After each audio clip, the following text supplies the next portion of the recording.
Hello students, आज से मैं आप लोगों को मैथमेटिकल प्रोग्रेशंस के बारे में बताने जा रहा हूं। तो देखिए लेसन 1 में बेसिक चीज है progressions in math are sequence of numbers. करने का मतलब कि जो सीक्वेंस ऑफ नंबर होता है वो एक सीक्वेंस में अरेंज होता है जो पर्टिकुलर रूल को फॉलो करता है। तो वैसे सीक्वेंस प्रोग्रेशंस कहलाएंगे। और प्रोग्रेशन जो होते हैं वो 3 तरह के होते हैं। Progressions are of 3 types. First one is arithmetical progression, which is called in short AP. Second one is geometric progression, which is called in short GP. And third one is harmonic progression, which is called in short HP. Now we will study about arithmetic progression. Arithmetic progression क्या होता है इसे हम जानते हैं। तो a sequence of numbers is said to be in AP if difference between two consecutive numbers is always same। कहने का मतलब कि कोई नंबर्स का सीक्वेंस है वो एपी में तब कहलाएगा जब 2 consecutive नंबर्स का जो डिफरेंस है वो हमेशा सेम रहेगा। अब फॉर एग्जांपल एक सीक्वेंस है if a1 a2 a3 a4 and so on up to n are in AP. ये जो सीक्वेंस है एपी में है, देन क्या होगा a2 minus a1 is equal to a3 minus a2 is equal to a4 minus a3 is equal to and so on।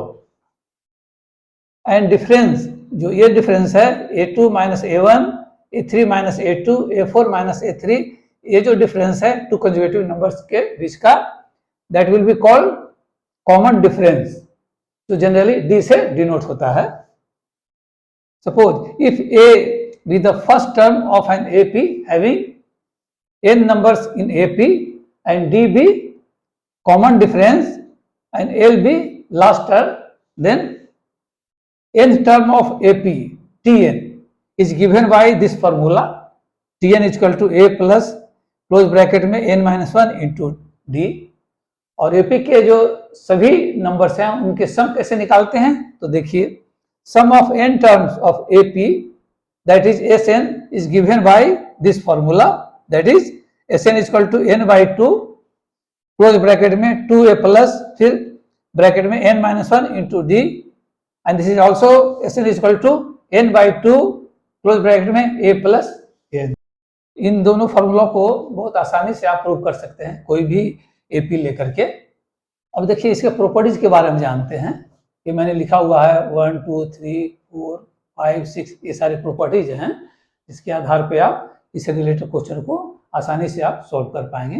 तो देखें first one is if a b c in AP, मतलब कोई 3 numbers है ए b सी, अगर वो AP में है then b is called arithmetic mean of a and c and b is equal to a plus b divided by 2। Second one है if a1 a2 a3 and so on up to an are in AP, then arithmetic mean will be a1 plus a2 plus a3 plus and so on up to plus an divided by n। next one है the n numbers a1 a2 a3 and so on up to an are said to be in am arithmetic mean am between a and b।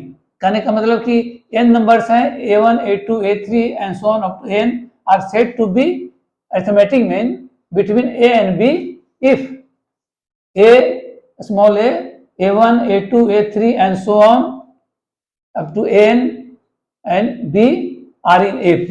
कहने का मतलब कि a और a1 a2 a3 and so on n and b are in AP if d be common difference of this AP then b is equal to जो last term है b that will be equal to a plus close bracket में n plus 2 minus 1 into d and this will be equal to d is equal to b minus a divided by n plus 1।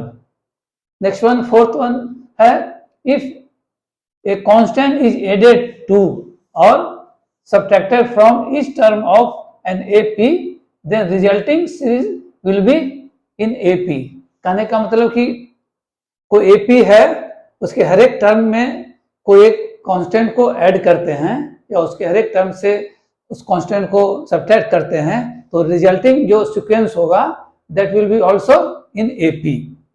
Next one है fifth.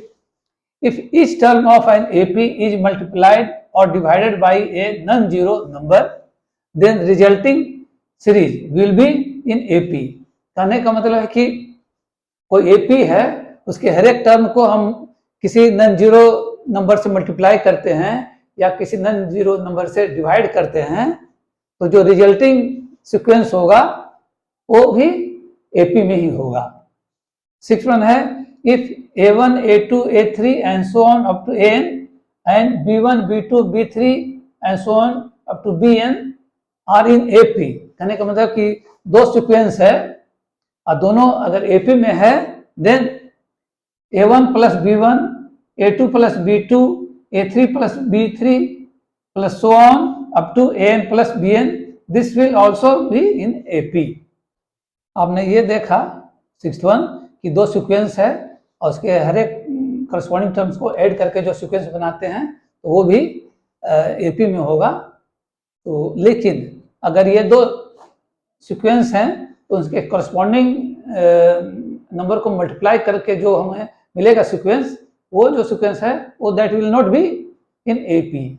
इसी तरह से divide अगर कर देते हैं corresponding elements को एक दूसरे के साथ, तो उसका जो सीक्वेंस बनेगा रिजल्टिंग सीक्वेंस वो भी AP में नहीं होगा.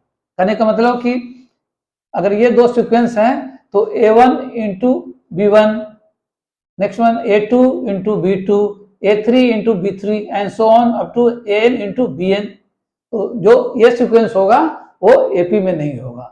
या फिर यूँ कहें कि A1 divided by B1, A2 divided by B2, A3 divided by B3 and so on up to An divided by Bn, ये जो सीक्वेंस होगा वो भी AP में नहीं होगा.